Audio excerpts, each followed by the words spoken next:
सर्व मान्यवर, सर्व शालेय विद्यार्थी, खरं म्हणजे जेजुरकर सरांचा मला एक फोन आला की गडावर वृक्षारोपण करायचं आहे आणि तुम्ही येणार का.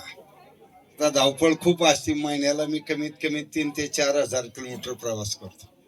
महिन्याला कमीत कमी 3 राज्यात जाऊन येतो आणि सारखा आतापर्यंत मी 14 लाख किलोमीटर प्रवास केलेला आहे सगळा. आणि फक्त कामासाठी. मी पण महाराष्ट्रात शालेय क्रिकेट संघातून खेळलो. सुनंदन लेले जो आता भारतीय संघावर जगभर फिरतो. आम्ही एकाच वेळेस ऑल इंडिया खेळलेलो. पुणे विद्यापीठ सलग 2 वर्ष मी ऑल इंडिया खेळलो आणि मुंबई पुण्यात चांगले जॉब होते, कस्टम, एअर इंडिया सारखे. पण ते सोडून गावाकडे जाऊन सरपंच झालो. सरपंच होऊन जे काम आम्ही गावात केलं, आतापर्यंत 10-1 लाख झाडं आम्ही लावलेली आहेत. अगदी खडकावरतीच गाव आहे. अजून एक थेंबर पाण्याचं पडलेलं नाही. पण एकदा हापसलं की आमच्या हातपंपाला पाणी येतं. आताच गेल्या महिन्यात अमेरिकेवरून 3 शास्त्रज्ञ हिवरे बाजारला आले होते. कारण ते 2050 त्यांचं म्हणणं आहे का 40% जनतेला प्यायला पाणी मिळणार नाही. म्हणून water security and food security यासाठी मे 27 मध्ये जागतिक पाणी परिषद अमेरिकेत होत आहे आणि जगभरातील एक 500 शास्त्रज्ञ त्या ठिकाणी येणार आहे. आणि तिथे मला 20 मिनिटं भाषणासाठी ते मला निमंत्रण द्यायला आले होते. आणि म्हणून हिवरे बाजार मध्ये आम्ही वेगळं काही केलं नाही. पहिलं काम केलं झाडांचं. आम्ही 10 लाख झाडे लावलेली आहेत आणि दरवर्षी शाळेची मुलं कमीत कमी 2000 रोपं तयार करतात. आता गेल्या वर्षीचा उपक्रम केला. माऊली ज्ञानदेवांना 750 वर्ष झाली. जगद्गुरु तुकोबारायांना 375 वर्ष झाली वैकुंठ गमनाला. अहिल्यादेवी होळकरांचे 300 वर्ष. छत्रपती शिवाजी राजांना 350 वर्ष झाली शिवराज्याभिषेक सोहळ्याला. आणि जिल्ह्यात शहीद 51 जवान अशी सर्वांची बेरीज करून आम्ही हिवरे बाजार मध्ये 1900 झाडं लावले गेल्या वर्षी. एक वृक्ष आईसाठी आणि एक वृक्ष देशासाठी. कारण आमच्या महिलांनी एवढं श्रमदान केलं. 10,000 ट्रॅक्टर दगड उचललेले आहेत. आणि मग शेवटचं झाड मग राम शिंदे साहेबांच्या हस्ते एक लावलं. पालकमंत्री, आर्मड कोरचं भारताचं हेडक्वार्टर नगर आहे, तिथले मेजर जनरल विक्रम वर्मा सर आले होते. किंवा मॅकॅनाइज्ड इन्फंट्रीचं भारताचं हेडक्वार्टर नगर आहे, मग तिथे त्यांचे ब्रिगेडर सुनील कुमार, त्यांच्या हस्ते शहीद जवानाचे. आणि मग तरुण मुलं पाठवले रायगडावर. मग रायगडावरून एक झाड आणलं आणि ते आता लागवडीसाठी युवराज छत्रपती संभाजीराजे येत आहेत आणि उदयनराजे दोघं येणार आहेत. म्हणजे असं आम्ही काहीतरी ऐतिहासिक आध्यात्मिक टच देतो आणि ते झाडं जागवायचा प्रयत्न करत असतो. आता शेवटचं झाड जे आहे आजान वृक्षाचं माऊलीचं, ते आता मुख्यमंत्री महोदय पुढच्या महिन्यात येत आहेत. म्हणजे अशा पद्धतीने आम्ही लोकसहभाग घेऊन झाडं जगवली. वन क्षेत्र आमच्याकडे जास्त नाही, 100-150 हेक्टर आहे. तिथं सगळीकडे झाडं लावले. जंगल संरक्षण आम्ही गावकरी करतो.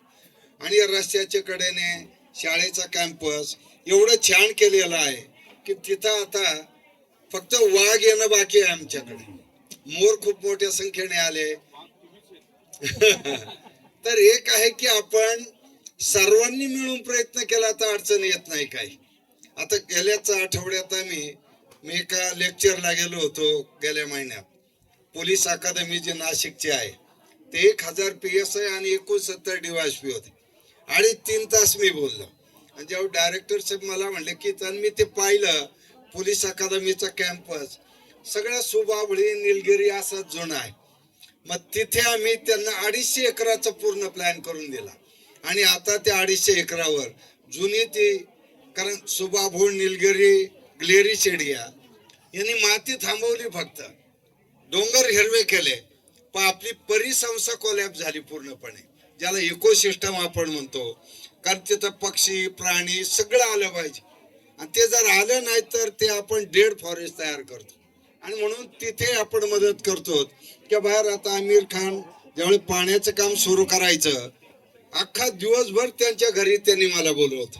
नंतर आमिर खान, किरणराव दोघं हिवरे बाजारला येऊन गेले. पाणी फाउंडेशनच्या नंतर मकरंजी अण्णास्परे आले. 2 दिवस मकरंजी हिवरे बाजारला राहिले. त्यांची चला हवाई उद्याची अख्खी टीम हिवरे बाजारला आली. आता भाऊ कदम गेल्या महिन्यात येऊन गेले पुन्हा. तर असे सगळे. आणि मग नाम फाउंडेशन, मग नाना पाटेकर सरांनी मुंबईला त्यांचा गणपती घरगुती असं, मग त्यांनी मला पाहुणा म्हणून बोलवलं होतं. तिथे असेल किंवा जय सोशल संघटना असेल. आणि आता हिवरे बाजारवर अक्षय कुमार एक शॉर्ट फिल्म करतायत. मध्यंतरी आता ही सगळी मंडळी चांगले मित्र असल्यामुळं मग त्यांनी सांगितलं पोपटराव जे हिवरे बाजार के ऊपर एक अच्छी शॉर्ट फिल्म बनाएंगे. आणि मग ते त्या ठिकाणी येतात. तर आपल्या सर्वांचं मुलांचं अट्रॅक्शन फिल्म इंडस्ट्री असते. पण फिल्म इंडस्ट्रीची मंडळी सुद्धा प्रचंड मोठं काम करत असतात. आता ज्यावेळी सयाजी शिंदेनी पहिल्यांदा सुरुवात केली देवरायची, त्यामुळे मला त्यांचा फोन आला की पहिली सुरुवात करायची आणि ते तुमच्या हास्य करायची. ते मुळात त्यांचं गाव सगळं धूमधारणात गेलेलं होतं सातारा जिल्ह्यात. आणि मग त्यांनी खटाव मध्ये पहिला कार्यक्रम देवराईचा केला. आता देवराई म्हणजे काय आहे? देवराई म्हणजे देवाची जंगल. पश्चिम किनारपट्टी 720 किलोमीटरची आणि महाराष्ट्राच्या हद्दीमध्ये जवळजवळ 5,500 देवराई होत्या एक काळी. आता 400 सुद्धा राहिल्या नाही. मी ज्यावेळेस कोकणात कुठेही जातो आवर्जून देवराईला व्हिजिट करतो. आता फक्त सिंधुदुर्ग मध्ये दिसतात. देवराई म्हणजे काय? देवाची जंगल. म्हणजे देवाचं आहे म्हणून कोणी तोडत नाही. आणि कुठलाही आजार गावात येऊ द्या त्याचं औषध त्या देवराईमध्ये असं. म्हणजे भारतीय संस्कृतीने, प्राचीन संस्कृतीने वेगळं काही नाही. माणसाला निसर्गामध्ये देव शोधायला लावला. म्हणजे झाडात देव असो, वनदेवता, भूमाता, जलदेवता, हे सगळं. आता मी खूप फिरतो.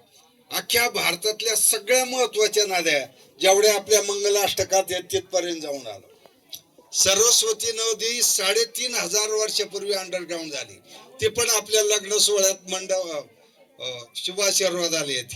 मग तिथे जाऊन आलो. मी कैलास मानसरोवर यात्रा केली. मानस सरोवरात एकट्यानेच आंघोळ केली. का 2016चा सिंहस्थ नाशिकला होता आणि मराठवाड्यात मोठा दुष्काळ होता. आणि मला विजय भटकर सरांचा फोन आला की पोपटरावजी मुख्यमंत्र्यांचा एक निरोप आहे तुम्हाला की आपल्याला मानस सरोवरचं पाणी आणायला जायचं. मला इतका आनंद झाला की मी नेहमी माझ्या भाषणामध्ये भगीरथाचं गंगा अवतरण हे सांगतच असतो. आणि मग मिसेस फडणवीस मॅडम होत्या, राम शिंदे साहेब होते जलसंधारण मंत्री म्हणून, आणि आम्ही एक 5-6 जणांची टीम होती. आम्ही ठरवून गेलो होतो जे काय होईल पण मानस सरोवर ते एक डुबके लावायचे. कारण आपल्याला माहिती आहे ज्यावेळेस सिंदूरचं ऑपरेशन झालं त्यावेळेस आदरणीय प्रधानमंत्री महोदयांनी घोषणा केली की आम्ही सिंधू करार आता रद्द करतोय. त्यावेळेस पाकिस्तानची प्रतिक्रिया होती सिंधू करार रद्द केला तर आम्ही भारतावर अणुबॉम्ब टाकू. नेमकी आपल्याला सिंधू करार काय आहे ते फारसं माहीत नसतं.